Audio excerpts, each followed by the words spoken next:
अभिनंदन है, स्वागत है।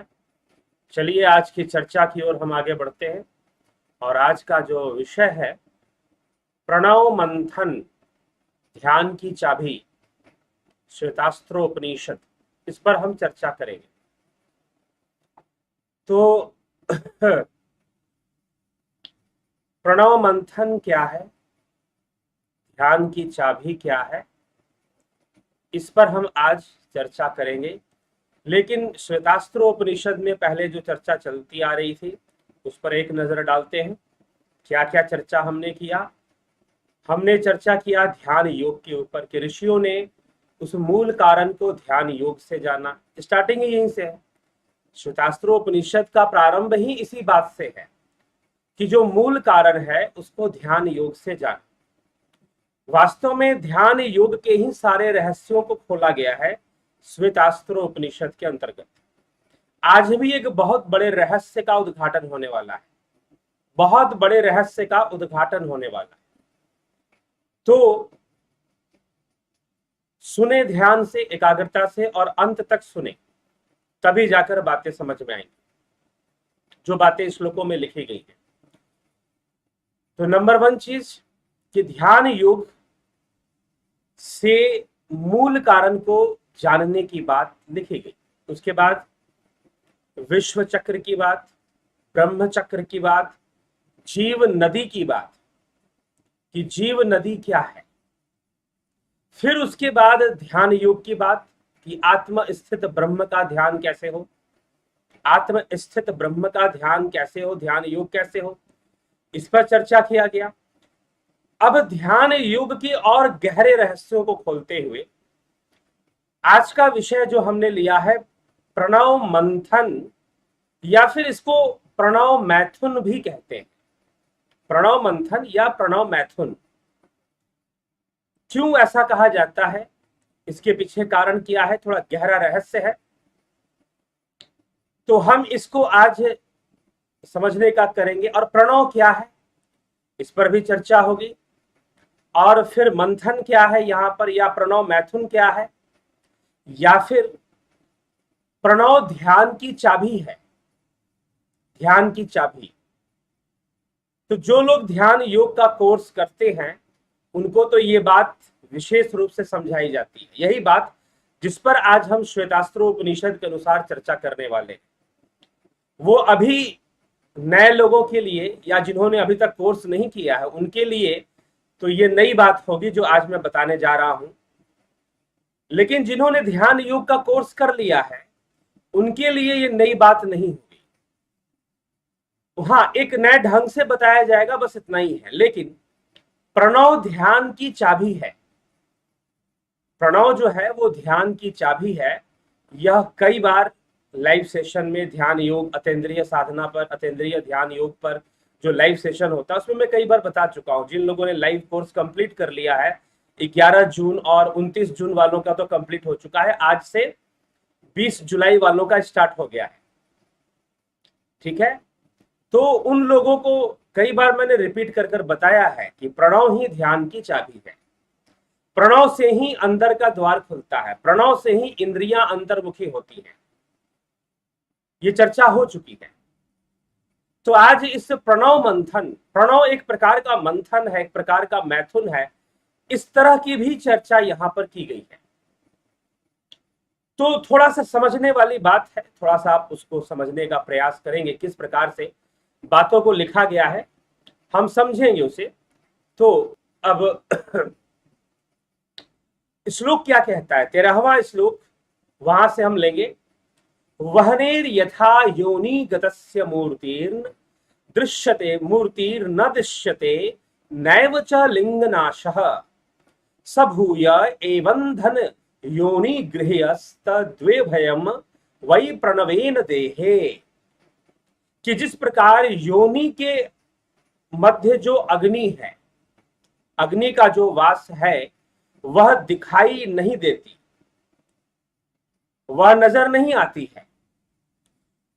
मतलब कि उस अग्नि को देखा नहीं जा सकता है, परंतु उसके लिंग का नाश भी नहीं होता है, चेष्टा करने पर भी अवश्य ईंधन रूप अपने योनि में ग्रहण किया जाता है, उसी प्रकार वे दोनों जीवात्मा, जीव और आत्मा मतलब जीव और ब्रह्म, ये दोनों ही शरीर में प्रणव के साथ ग्रहण किए जाते हैं।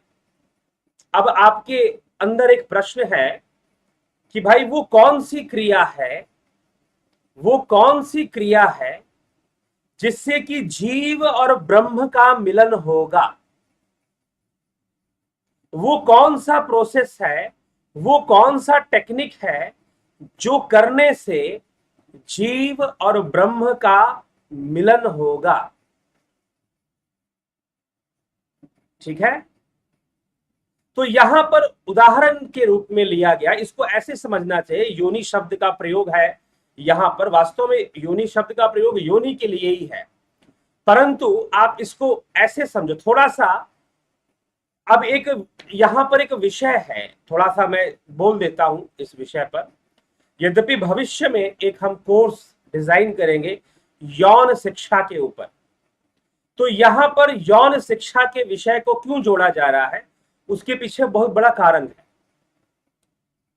कारण यही है कि ये ज्ञान, यौन शिक्षा का ज्ञान आज के समय में विलुप्त है, समाज भटका हुआ है, युवा भटके हुए हैं, और इंटरनेट पर इतनी गंदगी है इंटरनेट के ऊपर कि वो हमारे युवाओं को नपुंसक बना रहे हैं। क्या बना रहे हैं? नपुंसक बना रहे हैं। इसीलिए उपनिषदों पर आधारित जो यौन शिक्षा है वो युवाओं के पास होनी ही चाहिए, आज के समय में बहुत जरूरी है, क्योंकि इतनी गंदगी, अभी आप जी न्यूज में भी देखा कि कैसे देश के अंदर अश्लील फिल्मों का कारोबार चलता है। कई न्यूज में, चैनलों में आ रहा था, सुना होगा आपने। तो ये सब मिलकर देश के युवाओं को नपुंसक बनाने में लगे हुए हैं। लेकिन उपनिषदों का ज्ञान जब इस विषय पर दिया जाता है, तो फिर अगर हम उसको सही ढंग से समझते हैं, जानते हैं, तो एक कलेक्शन भविष्य में जरूर इस विषय पर लाया जाएगा, जिससे कि समाज को एक दिशा मिले, विशेष कर युवा समाज को एक दिशा मिले। ठीक है, तो अब उपनिषदों में आपने अगर शुरू से आप सुन रहे हैं तो कई ऐसे श्लोक आए हैं बीच बीच में जो कि यौन शिक्षा की ओर अपना इशारा करते हैं, उस ओर दृष्टि देते हैं। तो यहां पर भी यह श्लोक, अब यहां पर दो बातें हैं, प्रणव के साथ जोड़ते हुए इस बात को कहना कुछ और कारण है, कुछ और उद्देश्य से कहा जा रहा है, जिसको समझने के लिए गहरी बुद्धि और गहरे अध्ययन की आवश्यकता है, छोटी मोटी बात से समझ में नहीं आएगी। इसीलिए इस बात को हमें इस प्रकार से समझना है। वास्तव में जो उद्देश्य है यहां पर जो कहा जा रहा है योनि गतस्य, अर्थात योनि गतस्य का मतलब जैसे काठ के अंदर, लकड़ी के अंदर अग्नि का वास है, अग्नि का वास है, टीका भी इसी ढंग से किया गया है। लेकिन अगर आप सही से इसका अध्ययन करेंगे इस श्लोक का, तो एक बहुत ही गहरे रहस्य को यहां पर प्रकट किया गया, जो कि समाज में लोगों को जानना चाहिए। और इसका अगर इसको सही तरीके से समझते हैं, जानते हैं, तो निश्चय ही अपने जीवन को बहुत अच्छा बना पाएंगे, बहुत अच्छा बना पाएंगे। और जो गलत चीजें हैं, जो गलत चीजों का प्रचार है, प्रसार है, गलत लोग, जो बच्चे आजकल के छोटे छोटे बच्चे जो टीनेजर्स हैं, वो जो मोबाइल में, इंटरनेट पर जो चीजें उनको नहीं देखना चाहिए उस उम्र में या उस समय, वो देखना शुरू कर देते हैं। तो इन सब से समाज की दिशा को एक मोड़ना जरूरी है। तो इसीलिए प्रत्येक व्यक्ति के लिए कुछ ऐसे शिक्षाएं आवश्यक हैं जिससे कि आने वाली पीढ़ी की रक्षा हो सके। नहीं तो आने वाली पीढ़ी जो है धैर्यहीन, बुद्धिहीन, विवेकहीन नपुंसकों की पीढ़ी होगी। नपुंसक भरे होंगे समाज में, जो बहुत जल्दी ही नपुंसकता को प्राप्त कर जाएंगे, बहुत कम उम्र में। ठीक है, तो ये समाज इस ओर जा रहा है, समझ लीजिए। इसीलिए वैदिक यौन शिक्षा जो है उसकी बहुत अधिक आवश्यकता है। तो उपनिषदों में ऐसे कई सूत्र हैं, जो इस प्रकार से दिए हुए हैं। लेकिन यहां समझने के लिए आप ऐसे इस बात को समझिए कि जैसे काठ में अग्नि दिखाई नहीं देती, काठ में, लकड़ी में अग्नि तो नहीं दिखाई देती है, लेकिन फिर भी उसमें अग्नि है, दिखाई नहीं देती, अग्नि है। अग्नि का चिन्ह भी नाश नहीं होता, लिंग नाश जो शब्द का यहां प्रयोग किया गया, लिंग का मतलब है चिन्ह है। तो यहां पर कहा गया वहनेर यथा योनि गतस्य मूर्तिर् न दृश्यते नैव च लिंग नाश सबूय एवं धनोयो निगृह्य। तो अब लिंग, तो उसका लिंग भी नाश होता हुआ नहीं दिखाई देता, और उसका जो वह चिन्ह है वह योनि के लिए अग्नि के समान है, अर्थात उस काठ के लिए अग्नि के समान है।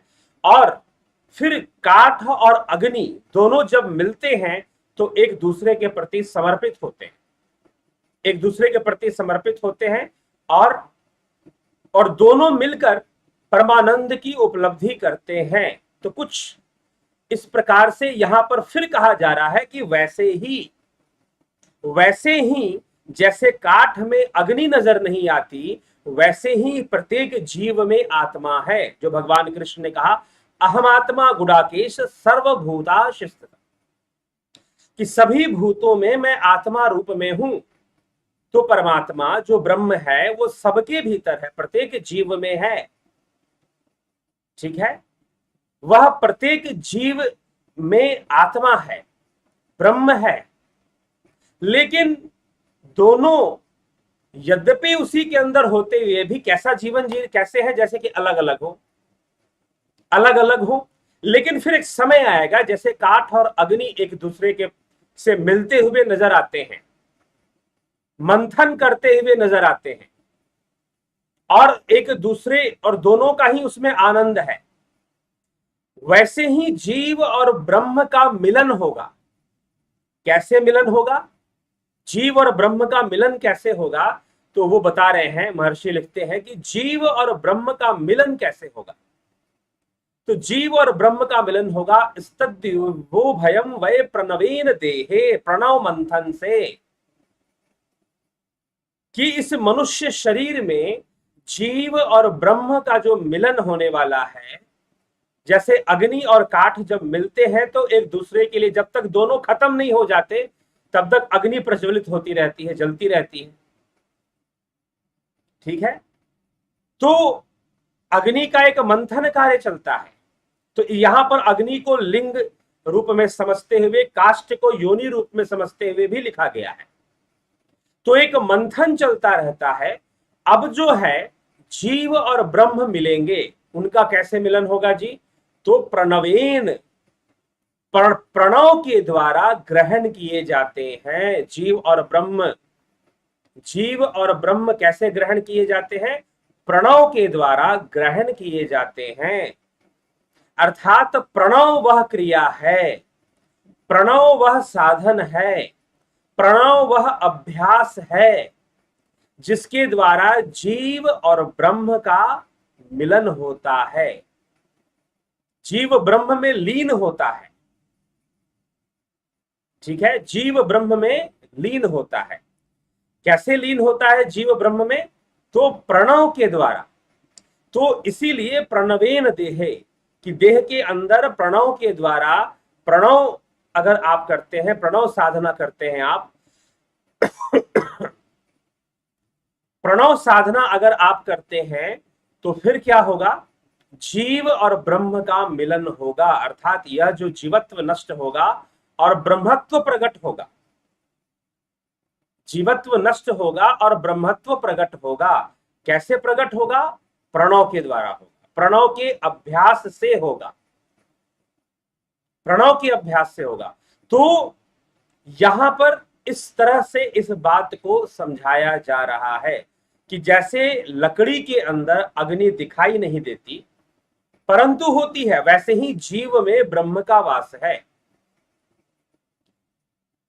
अग्नि के चिन्ह का नाश भी नहीं होता, ना दृश्यते लिंग नाश, कि उसका नाश होता, अग्नि के चिन्ह का, लिंग मतलब चिन्ह, उसका नाश होता हुआ भी नजर नहीं आता। और फिर जब प्रकट होती है अग्नि तो एक मंथन की क्रिया शुरू होती है काठ और अग्नि के बीच में। काठ और अग्नि के बीच में। अग्नि जलाने को आतुर, काठ जलने को आतुर, दोनों में एक दूसरे का मिलन शुरू हो जाता है। वैसे ही प्रणव के द्वारा जीव और ब्रह्म, जीव और ब्रह्म का मिलन कैसे होता है? प्रणव के द्वारा होता है, प्रणव साधना के द्वारा होता है। ठीक है, प्रणव साधना के द्वारा होता है। तो प्रणव का अभ्यास करना पड़ेगा, लेकिन प्रणव साधना क्या है, उसकी गहराई क्या है, बहुत कम लोग जानते हैं। यही दुर्भाग्य है, यही दुर्भाग्य है कि बहुत कम लोग जानते हैं। कोई कुछ कर रहा है प्रणव के नाम पर, कोई कुछ कर रहा है प्रणव के नाम पर। जी नहीं, नहीं, जिन्होंने ध्यान योग का कोर्स कंप्लीट किया है वो प्रणव की गहराई को अच्छे से जानते हैं। कोई दिल्ली से है एक अशोक जी, शायद वो, शायद वही है, और भी मुझे उनका नाम याद आ गया तो मैं बोल रहा हूं, नहीं तो और भी कई लोग हैं कि अनुभूतियां बताते हैं अपनी। कहते सर मैं प्रणव करता हूं, प्रणव करता हूं और मुझे जो है ऐसा जैसे मंदिर में घंटे की आवाज हो, चिड़ियों की चहचहाहट तो मुझे सुनाई देनी शुरू हो जाती। प्रणव चाबी है, प्रणव ध्यान की चाबी है, अंतर्मुखी, अंदर के दरवाजे की चाबी प्रणव है। अंतर्मुखी करना है अपने इंद्रियों को, तो प्रणव के माध्यम से अंतर्मुखी होगी। वो चाबी है, वो अंदर का ताला खोल देती है। और फिर पता नहीं आप अंतर्मुखी होकर नाद ध्यान, नाद ध्यान की ओर अग्रसर होते हैं। आप अमृत का स्वाद मिलता है आपको, ज्योति ब्रह्म का दर्शन होता है आपको, भर्गो ज्योति घट ही घट दिखाई देती है आपको। जब ये प्रणव होगा तब होगा। प्रणव का मतलब सिर्फ मुख से ओम का उच्चारण नहीं, वह तो उद्गीत है। उद्गीत की चर्चा तो पहले भी श्वेतास्त्रोपनिषद में हो चुकी। ठीक है, प्रणव बहुत गहरा विषय है। यह कोई ऊपर से उच्चारण करने का विषय नहीं है, ओम ओम कहने का विषय नहीं है। एक तो मुझे एक मिले एक बाबा जी, वो भी बोले कि हम प्रणव जाप करते हैं। तो कैसे करते प्रणव? तो माला लेकर ओम ओम ओम ओम ओम करते हैं। ओम ओम करना गलत है क्या? जी नहीं, गलत तो नहीं है, लेकिन ये प्रणव भी नहीं है, लेकिन ये प्रणव भी नहीं है। ठीक है, तो प्रणव की गहराई को समझना, प्रणव की गहराई में उतरने के लिए, अंतर जगत की गहराई में उतरने के लिए प्रणव को समझना बहुत जरूरी है। प्रणव साधना को समझना बहुत जरूरी है। और ध्यान योग के कोर्स में प्रणव साधना ही सबसे महत्वपूर्ण साधना है। हम जो कोर्स करवाते हैं सबसे महत्वपूर्ण साधना है। ठीक है, इसीलिए प्रणव को समझिए, और समझना चाहते हैं तो अब कोई ऐसी भी चीज नहीं है कि मैं 5 मिनट में आपको यहां करवा दूं, ऐसी भी चीज नहीं है। बहुत सूक्ष्मता से वहां तक पहुंचा जाता है, उस अवस्था तक।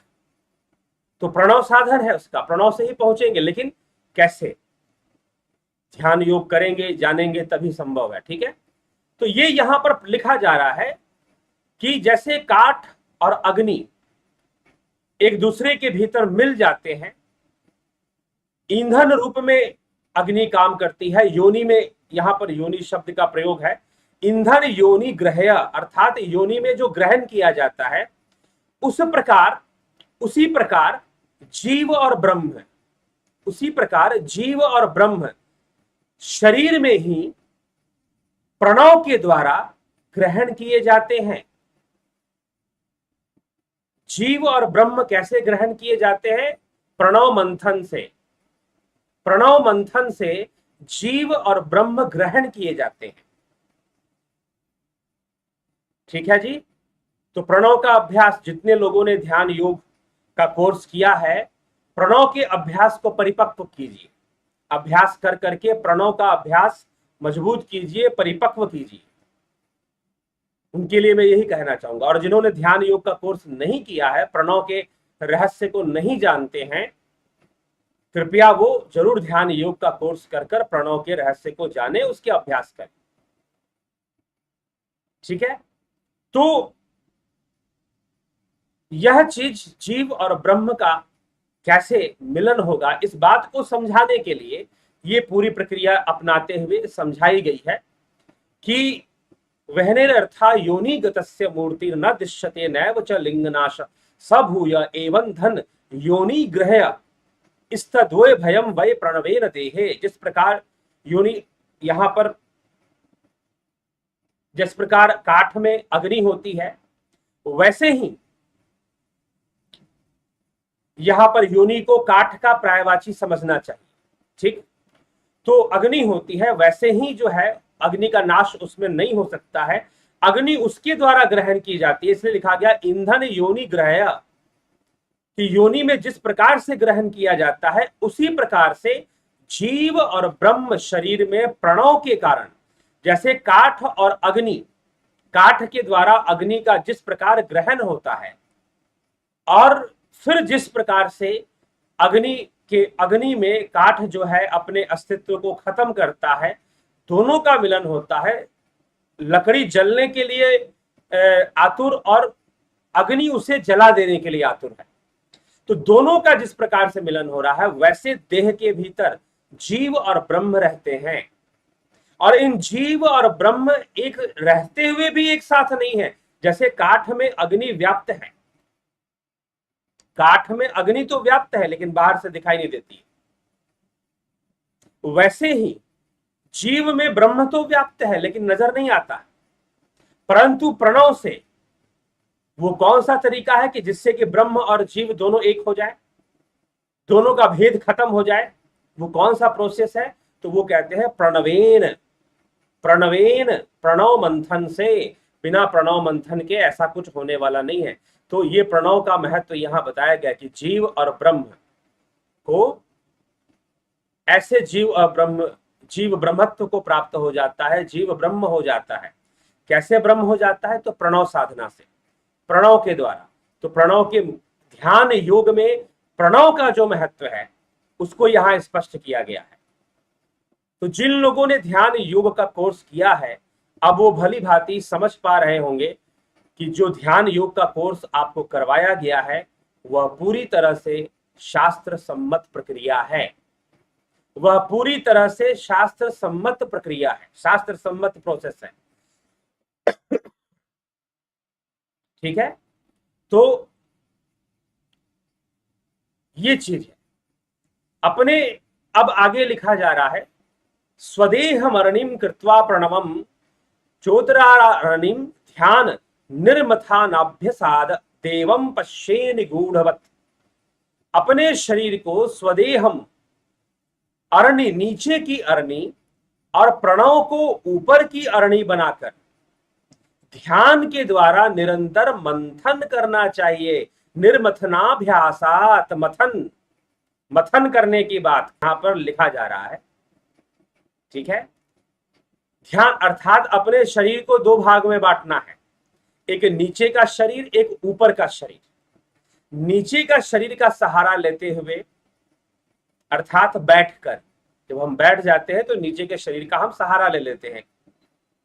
और ऊपर का जो शरीर है अर्थात हमारे जो सिर का जो हिस्सा है, जहां से हम श्वास ले रहे हैं, छोड़ रहे हैं, प्राण वायु चल रही है, वायु का प्रक्रिया जहां से चल रही है, ठीक है, ऊपर की अरणि बनाकर ध्यान के द्वारा, जैसे कि अग्नि प्रकट हम जब करते हैं ना, अग्नि कैसे प्रकट होती थी पुराने जमाने में, बताइए जरा। अग्नि को कैसे प्रकट किया जाता था? एक लकड़ी लिया, एक काठ लिया, एक दूसरा काठ लिया, उसके ऊपर रगड़ना शुरू किया है। एक काठ को लिया आपने, एक लकड़ी के टुकड़े को, दूसरे लकड़ी के टुकड़े को लेकर खूब तेज उस पर रगड़े, और रगड़ने से क्या होगा? अग्नि प्रकट हो जाएगी। इस मंथन की क्रिया से अग्नि प्रकट हो जाएगी। ठीक है, तो यही बात यहां पे कही जा रही है कि ध्यान योग में जो प्रणव साधना होगा, कैसे होगा? शरीर का जो नीचे का हिस्सा है उसको स्थिर कर देना है। जैसे कि काठ का एक हिस्सा नीचे वाला बिल्कुल स्टेबल है, ऊपर से दूसरा लकड़ी का एक टुकड़ा लिया और उस पर घिसना शुरू किया, लेकिन नीचे वाला स्टेबल होना चाहिए। नीचे वाला क्या होना चाहिए? स्थिर होना चाहिए। यह शर्त है। अगर वो स्थिर नहीं रहेगा, अगर वो हिलेगा डुलेगा, अगर वो फिसलेगा, तो क्या होगा? अग्नि कभी प्रकट हो पाएगी क्या? अग्नि कभी भी प्रकट हो पाएगी? जी नहीं, अग्नि कभी प्रकट नहीं हो पाएगी। इसीलिए काठ का जो नीचे का हिस्सा है उसे स्थिर रखना है और ऊपर के हिस्से लकड़ी को उस पर रगड़ना है। बिल्कुल वैसे ही शरीर के भी दो भाग कर देने हैं, ये ऊपर की अरनी, ये नीचे की। नीचे वाले को बिल्कुल स्टेबल रखना है, सीधा कमर गर्दन सीधी करके बैठना है। और फिर ऊपर से, ऊपर मतलब जो सर और धड़, सर और धड़, तो ऊपर का जो हिस्सा यहां से अब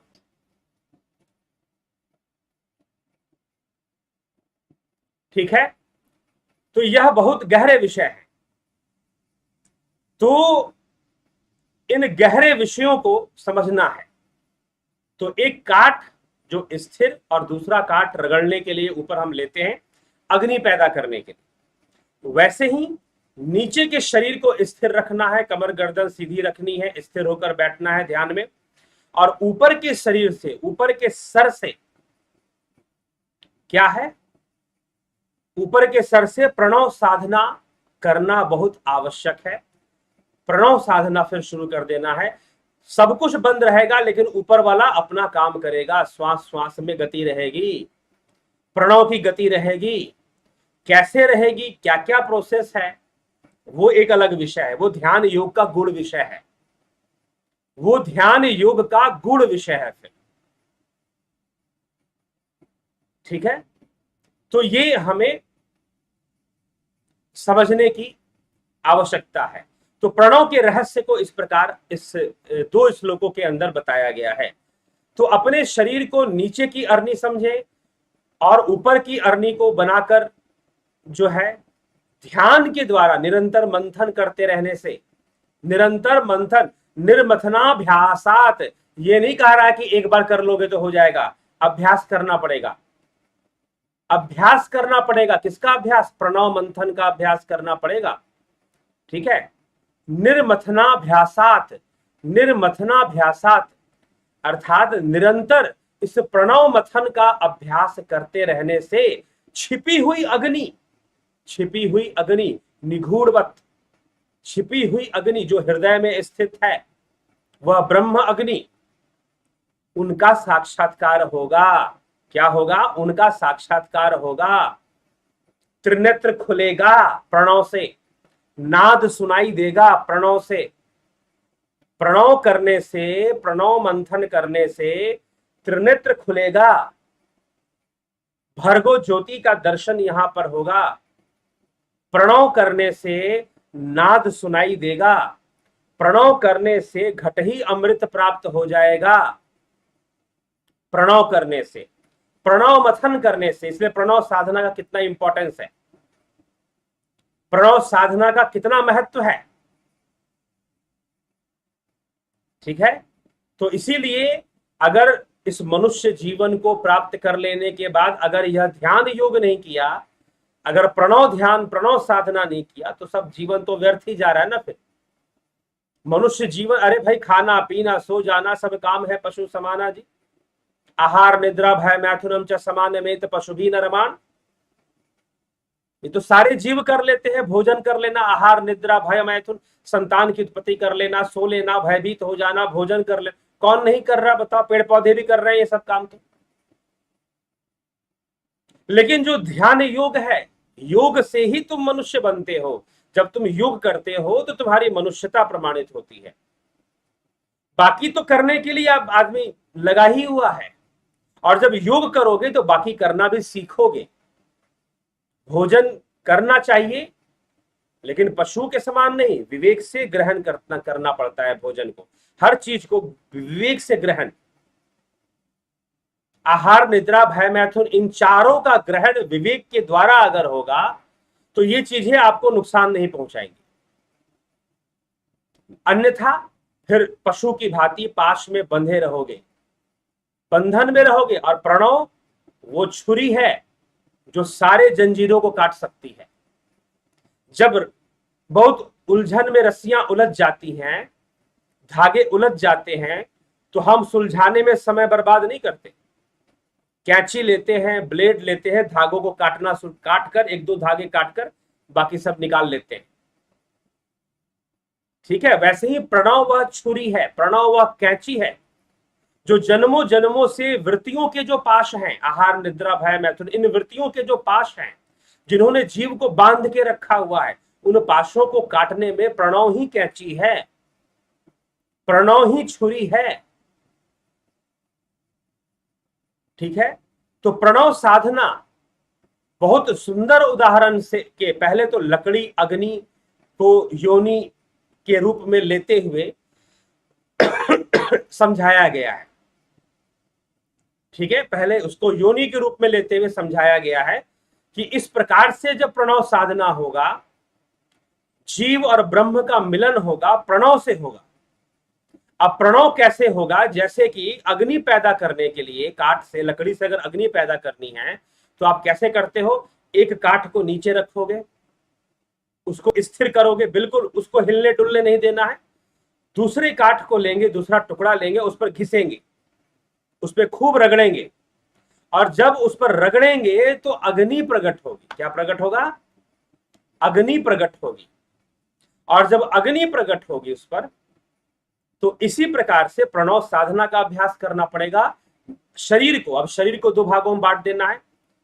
नीचे की जो अरनी है, अरनी मतलब जो जलन ईंधन है, जो काठ है, तो नीचे का जो शरीर है उसे नीचे का काठ समझो, जो कि बेस है, उसको हिलना डुलना नहीं चाहिए, वो स्थिर बैठना, स्थिर रहना। और उसके ऊपर जो काठ है उससे घिसना है, उससे घिसना है, मतलब कि ऊपर के हिस्से से सर और धड़, तो धड़ को स्थिर रखना है, धड़ को स्थिर रखना है। और फिर सर से प्रणव का अभ्यास शुरू होगा। क्या स्टेप होता है प्रणव साधना के, कौन कौन से स्टेप होते हैं, यह ध्यान योग की क्लास में बताया जाता है।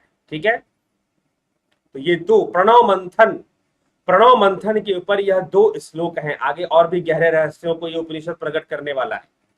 इस उपनिषद में और भी गहरे रहस्य प्रकट होने वाले हैं, लेकिन आज प्रणव मंथन का ही मैंने विषय लिया था सिर्फ। तो इन दो श्लोकों के अंदर प्रणव की इस प्रकार से चर्चा मिलती है। आगे भी प्रणव की चर्चा मिलेगी, आगे के श्लोकों में भी आने वाला है, लेकिन इन दो के अंदर लगभग बहुत मोटी मोटी बात, बहुत साफ साफ, बहुत स्पष्ट, बिल्कुल क्लियर साफ कर दिया गया है कि ब्रह्म और जीव का मिलन प्रणव से ही होगा। इस बात का दावा है, ब्रह्म और जीव का मिलन प्रणव से ही होगा, इस बात का यहां पर दावा किया गया है। ठीक है, दूसरा कहा जा रहा है प्रणव कैसे करोगे, प्रणव कैसे करोगे? तो भाई अरणियों का उदाहरण लिया गया कि एक नीचे वाली और एक ऊपर वाली। जैसे हम अग्नि पैदा करते हैं, एक काठ को नीचे रखकर उसके ऊपर दूसरा काठ, लकड़ी का टुकड़ा रगड़ते हैं, और जब बहुत तेज घिसते हैं तो उसमें से अग्नि प्रकट हो जाती है। और कुछ खास प्रकार की लकड़ियां होती है जिसमें से बहुत शीघ्र अग्नि प्रकट होती है। तो पहले के जमाने में लोग ऐसे अग्नि प्रकट करते थे, और वो दिया सलाई नहीं रखते थे। आजकल तो लोग दिया सलाई या माचिस रखते हैं ना, तब वो लकड़ी रखते थे। वो एक विशेष प्रकार की लकड़ी होती है जिससे बहुत जल्दी अग्नि प्रकट होती है। तो वो लकड़ी अपने झोले में रखते थे, और जहां अग्नि की जरूरत पड़ी उसको घिसा, आग प्रकट कर लिया। आज भी ऐसे लोग हैं, आज भी करते हैं, ऐसी बात नहीं कि वो पहले ही होता था, आज भी वो लकड़ियां हैं जिनका प्रयोग लोग करते हैं। तो हाँ, कई लोग के नॉलेज में अब नहीं है, लेकिन जो लोग वन विभाग में काम करते हैं या वनीय क्षेत्र में घूमने फिरने जाते रहते हैं, उन लोगों को नॉलेज होता है कि कैसे लकड़ी से घिसकर आग प्रकट करनी है। ठीक है, तो वो उदाहरण लेकर कि भाई उसमें नीचे वाली लकड़ी को स्थिर रखना है। वैसे ही शरीर को दो भाग में बांट लेना है, नीचे का शरीर, नीचे की अरनी, ऊपर का शरीर, ऊपर की अरनी। मतलब सर जो है ऊपर का अरनी, धड़ जो है वो नीचे की अरनी। नीचे वाले को बिल्कुल स्थिर रखना है, ऊपर वाले से अब काम शुरू करना है। ऊपर वाला काम करेगा प्रणव साधना में। ठीक है, अब फिर प्रणव शुरू होगा, और जब प्रणव होगा तो जीव और ब्रह्म का मिलन होगा, जीवत्व नष्ट होगा, ब्रह्मत्व सामने आ जाएगा। जैसे कि काठ में अग्नि है लेकिन अग्नि दिखाई नहीं देती, लेकिन जब अग्नि प्रकट हो जाती है तो धीरे धीरे काठ खत्म हो जाता है, अग्नि ही बचती है, और अंत में दोनों ही खत्म हो जाते हैं, ना काठ ना अग्नि, राख बची कहो या खत्म हो गया सब कुछ, जीव ब्रह्म हो गया। लेकिन जब तक जीव ब्रह्म होगा तब तक तो ऊर्जा प्रकट होगी ना, एनर्जी प्रकट होगी। इसीलिए योग से सिद्धियां सिद्धियां आती हैं, योग करने से सिद्धियों का रहस्य भी यहां आ जाता है। ठीक है, तो चलिए अब जो है हम मित्रों, यही था 2 श्लोकों पर चर्चा, और समझदार को इशारा काफी है। प्रणव के बारे में बताया गया। ठीक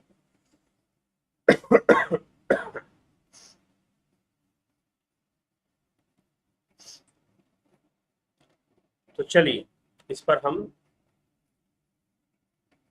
चर्चा करें, फिर आगे आपके कमेंट्स देख लेते हैं कौन क्या कहता है। समय थोड़ा कम है आज, लेकिन फिर भी प्रयास करेंगे कि सबको देख लें। जगत नारायण जी मोस्ट वेलकम, बहुत बहुत अभिनंदन आपका।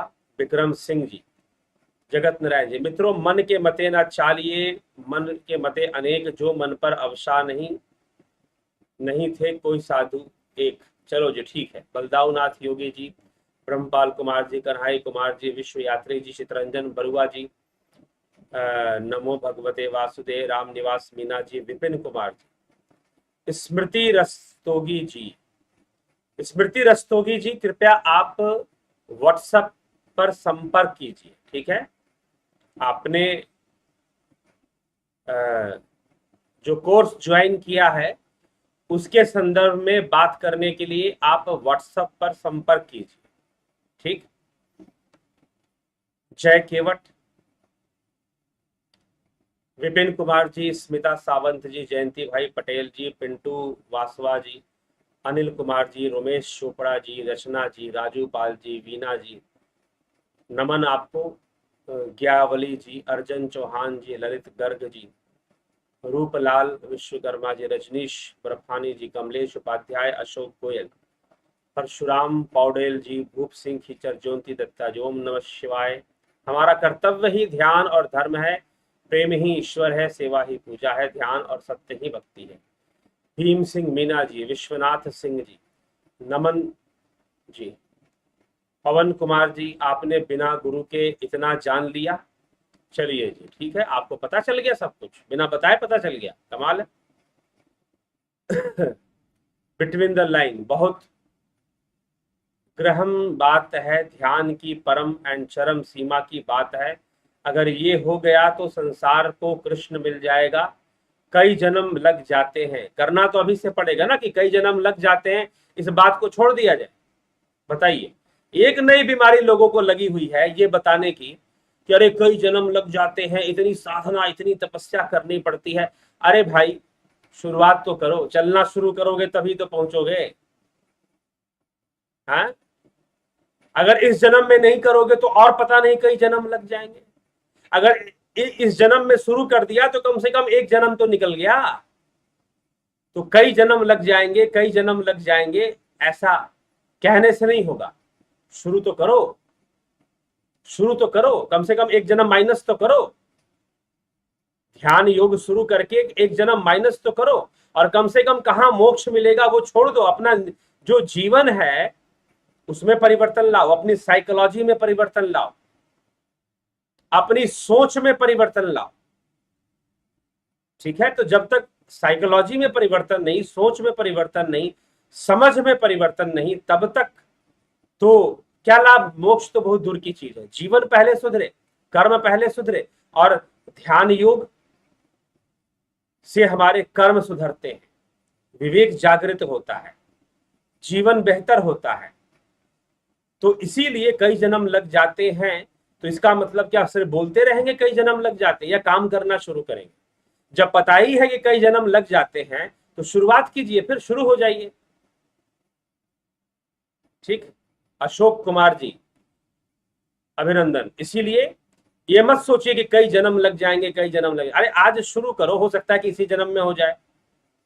वो कहानी सुनी है ना कि एक बार नारद जी गए वन के अंदर, कई तपस्वी वहां बैठे थे, तपस्या कर रहे थे। तपस्वियों ने देखा कि भाई एक नारद जी आए हुए हैं, तो कहा कि देव ऋषि नारद, आप तो वैकुंठ में भी जाते हैं, शिवलोक में भी जाते हैं, हर जगह आपका प्रवेश मिल जाता है, तो कृपया हमें बताइए कि भगवान हमें कब दर्शन देंगे। तो एक तपस्वी ने पूछा देव ऋषि नारद ने कहा कि देखो ऊपर देखो। उसने ऊपर देखा, देखो कितने पत्ते हैं इस वृक्ष में।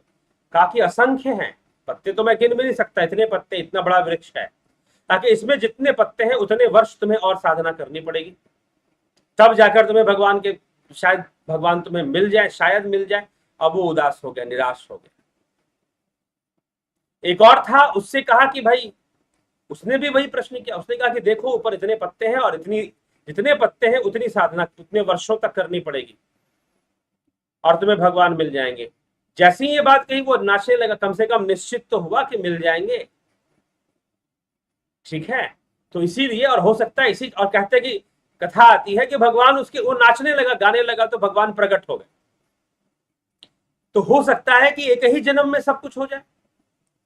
तो कई जन्म लग जाते हैं, कई जन्म लग जाते हैं, ये कह देने से क्या हो जाएगा, ठीक है।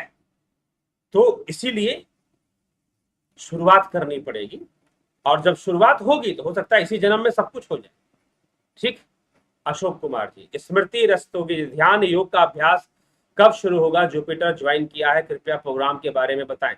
आप डेली लेक्चर आप लोग नहीं सुनते हैं। मैंने वैसे तो मना किया था कि YouTube पर आपको ज्वाइन नहीं करना है, क्योंकि अब ये कोर्स YouTube से नहीं चलता है, ठीक है। लेकिन आपने ज्वाइन कर लिया है तो नो प्रॉब्लम, आप पर्सनली कांटेक्ट कीजिए। व्हाट्सएप नंबर या टेलीग्राम नंबर, जो नंबर है, एक्चुअल में जो नंबर है, उस नंबर पर आप संपर्क कीजिए, ठीक है। आपने ज्वाइन कर लिया है, अच्छी बात है, लेकिन आप उस नंबर पर संपर्क कीजिए। Smriti Rastogi ji, please contact on the number, जो नंबर दिया गया है 9661802459। इस नंबर पर आप कांटेक्ट कीजिए, तभी आपका ध्यान योग का कोर्स शुरू हो पाएगा। नहीं करेंगे तो नहीं हो पाएगा। संजय मोरे, ओम तत्सत जी। अशोक कुमार, क्या वर्तमान में गायत्री मंत्र प्रभावहीन है? जी नहीं, मंत्र क्यों प्रभावहीन होगा, प्रभाव में है। लेकिन गायत्री मंत्र एक इंफॉर्मेशन है, एक मंत्र है, एक सूत्र है, एक फॉर्मूला है। सूत्र माने फॉर्मूला। गायत्री मंत्र एक सूत्र है। ओम भूर्भुवः स्वः तत्सवितुर्वरेण्यं भर्गो देवस्य धीमहि धियो यो न प्रचोदयात्। ओम भूर्भुवः स्वः, तीनों लोकों में भू भुव और स्व, इन दोनों, ओम भूर्भुवः स्वः तत्सवितुर्वरेण्यम, उस सविता को वर्ण करने से, तत्सवितुर्वरेण्यम भर्गो देवस्य, भर्गो ज्योति का ध्यान करने से, भर्गो देवस्य धीमहि धियो यो न प्रचोदयात्, धियो यो न प्रचोदयात्, तो बुद्धि को प्रेरित करती है। तो वो प्रैक्टिकल, जब तक भर्गो ज्योति को जानोगे नहीं, भर्गो ज्योति प्रकट नहीं होगी, उसका ध्यान कैसे करोगे, उसको प्रकट कैसे करोगे, ठीक है, उसको प्रकट कैसे करोगे। तो ये चीज है। तो इसीलिए हमें उसको प्रैक्टिकली लागू करना पड़ेगा, गायत्री मंत्र को। बाकी मंत्र के रूप में तो प्रभावहीन नहीं है, मंत्र के रूप में जो प्रभाव होना चाहिए वो है, ठीक। लेकिन जब तक प्रैक्टिकल, अरे भाई रोटी रोटी कहना बुरी बात नहीं है, इससे आप रोटी के बारे में जानेंगे, लेकिन रोटी रोटी कहने से पेट नहीं भरेगा, खाने से भरेगा, बस ये समझना है। तो भर्गो दिवस्य धीमहि, भर्गो ज्योति का ध्यान करने से, ना कि रटने से। कहा गया क्या कि भर्गो भर्गो ज्योति को रटने से बुद्धि सद्मार्ग पर जाएगी, नहीं, भर्गो ज्योति का ध्यान करने से बुद्धि सद्मार्ग पर जाएगी। तो प्रैक्टिकली उस गायत्री मंत्र को अप्लाई करना होगा। प्रैक्टिकली जब रोटी खाओगे तभी पेट भर सकता है, रोटी रोटी कहने से नहीं, ठीक है। बस इसी बात को समझना है, ठीक। ना गच्छति विना पाणम व्याधिर औषध शब्दता बिना अपरोक्ष अनुभवम ब्रह्म शब्दैर्न मुच्यते। आदि गुरु शंकराचार्य विवेक चूड़ामणि में लिखते हैं, ना गच्छति विना पाणम व्याधिर औषध शब्दता। जिस प्रकार से औषधि के शब्द का नाम लेने से बीमारी दूर नहीं होगी। बुखार हो गया आपको, पैरासिटामोल पैरासिटामोल पैरासिटामोल रटोगे तो क्या बुखार दूर हो जाएगा? जी नहीं हो। पैरासिटामोल रटो मत, पैरासिटामोल खा लो तो बुखार कम होगा थोड़ा, ठीक है। ये अलग बात है कि कोई आजकल दवाइयों में भी डुप्लीकेसी आ गई है बहुत, तो कई लोग पैरासिटामोल डुप्लीकेट खा लेते हैं तो असर भी नहीं करता, वो अलग इश्यू है। लेकिन जब तक दवाई खाओगे नहीं तब तक वो असर नहीं करेगा, सिर्फ नाम लेने से। तो इसीलिए आदि गुरु शंकराचार्य ने कहा कि ना गच्छति विना पाणम व्याधिर औखद शब्द, बिना परोक्ष नवम, बिना प्रत्यक्ष अनुभव में आए, प्रैक्टिकल स्पिरिचुअलिटी, प्रयोगात्मक अध्यात्म, बिना इससे जुड़े, ठीक है, बिना प्रयोगात्मक अध्यात्म से जुड़े आपको सिर्फ रटने से, सिर्फ जपने से काम नहीं चलेगा। तो गायत्री मंत्र एक सूत्र है, एक फॉर्मूला है कि आप उस भर्गो ज्योति का ध्यान कीजिए। आप उस भर्गो ज्योति का ध्यान करेंगे तो आपकी बुद्धि सद्मार्ग पर जाएगी, तो वो करना पड़ेगा, ठीक है। इसलिए ये मत बोलिए कि प्रभावहीन है। मृदुलापी प्रणव किसे कहते हैं? जी हाँ,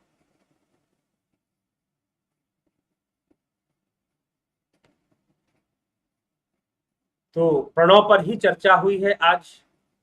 तस्य वाचक प्रणव, उसका, उस ब्रह्म का शब्द ही प्रणव है, उसका वाचक ही प्रणव है, उस आत्मा का वाचक, स्वरूप का वाचक ही प्रणव है, ठीक है। तस्य वाचक प्रणव, इसी को प्रणव कहते हैं। तो इसीलिए प्रणव तक पहुंचना क्या है? क्या है प्रणव तक पहुंचना?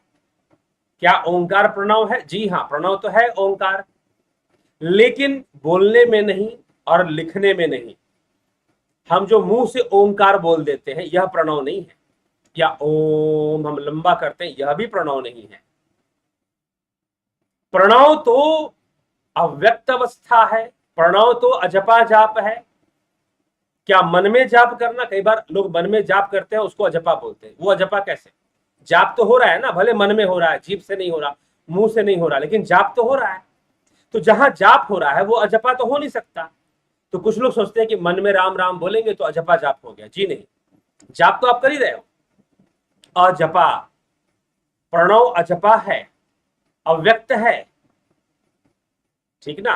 अच्छा प्रश्न है कि प्रणव किसे कहते हैं। प्रणव अव्यक्त है, प्रणव अजपा है। श्वासो प्रश्वासो गतिर विच्छेद, श्वास प्रश्वास की गति का जब विच्छेद होगा तो प्रणव होगा।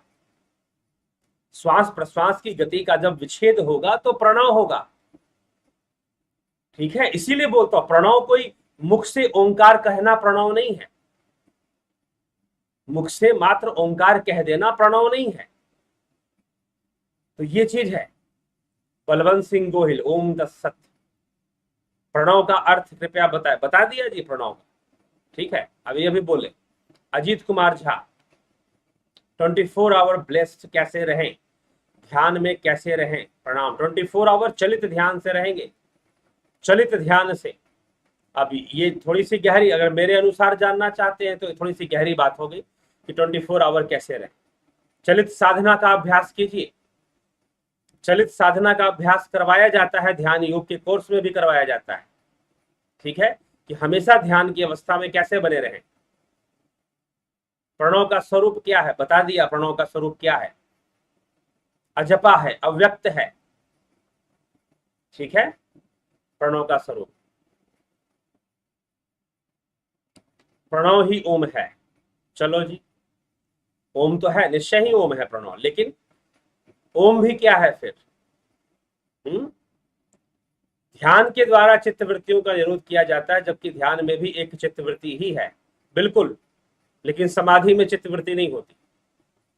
ध्यान एक ही वृत्ति होती है, एक वृत्ति को उठाकर बाकी वृत्तियों का निरोध कर दिया जाता है, ठीक है। एक ही भाव हो जाना ध्यान है, एक वृत्ति हो जाना ध्यान है, ठीक, ये समझे। शंबाला, प्रणाम गुरु।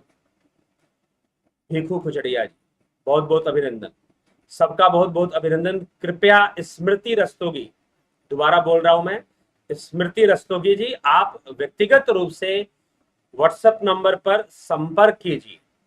It is important for you, ठीक, क्योंकि कोर्स तो शुरू हो चुका है। जिन लोगों ने कोर्स आज ज्वाइन किया था, आज से शुरू होना था, वो शुरू हो चुका है, ठीक है। लेकिन फिर भी बहुत ज्यादा दिन नहीं बीते हुए हैं, आज ही का दिन है। आप व्हाट्सएप कांटेक्ट कीजिए, आपका कोर्स भी स्टार्ट हो जाएगा, ठीक। तो आगे बढ़ते हैं, जिज्ञासुओं चलते हैं और इस कार्यक्रम को यहाँ विराम देंगे आज, और कल फिर श्वेतास्त्रोपनिषद पर और दूसरे आध्यात्मिक विषयों पर भी चर्चा को आगे बढ़ाते हुए हम आगे ले जाएंगे। कल ठीक 9 बजे फिर से लाइव चर्चा में हम उपस्थित होंगे और भी बहुत सारे कोर्स सूचनाएं धीरे धीरे शुरू होंगी, वो आपको बताई जाएंगी। तो जुड़े रहें, चैनल से बने रहें। इस चैनल की सामग्री, इस चैनल का जो कंटेंट है आपको उचित लगता है, श्रेष्ठ लगता है कि हाँ, भारतीय समाज को इसकी आवश्यकता है कि वो अपनी सांस्कृतिक शास्त्रीय विरासत को जाने समझे, धर्म संस्कृति की विरासत को समझे, साधना और संस्कृति की विरासत को जाने समझे, उसे अपनाए, उसकी श्रेष्ठता को जाने, उसकी वैज्ञानिकता को समझे। तो जरूर आप इस चैनल को शेयर करें, इसके वीडियोस दूसरों तक पहुंचाएं और शेयर किया करें। तो जिज्ञासुओं, इसी के साथ अब मैं यहां पर विश्राम देता हूं इस विचार प्रवाह को। फिर हम बाद में कल फिर मिलेंगे इसी समय पर और फिर से चर्चा को आगे बढ़ाएंगे। तो बहुत बहुत आभार आप सभी का, जुड़े रहने के लिए, बने रहने के लिए। आगे भी इसी प्रकार से इस कार्यक्रम को सफल बनाते रहें। बहुत बहुत आभार।